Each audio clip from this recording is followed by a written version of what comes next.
In the eye of a hurricane there is quiet for just a moment. A yellow sky. When I was 17, a hurricane destroyed my town. I didn't drown, I couldn't seem to die.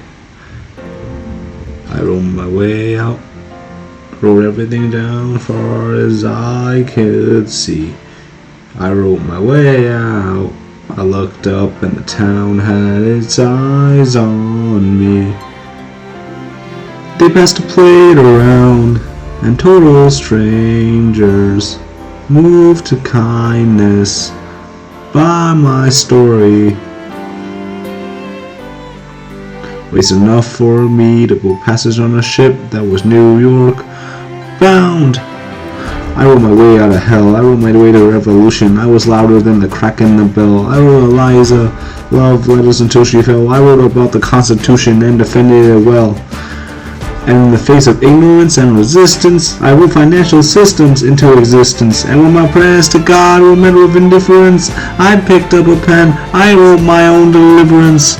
In the eye of a hurricane there is quiet for just a moment. A yellow sky. I couldn't seem to die. Wait for it, wait for it, wait for it. I'll write my way out. Wait for it, wait for it, wait for it. As I can see. Wait for it, wait for it, wait for it. History has its eyes on honesty. You. This is the eye of the hurricane. This is the only way I can protect my legacy. Wait for it, wait for it, wait for it, wait. The Reynolds pamphlet.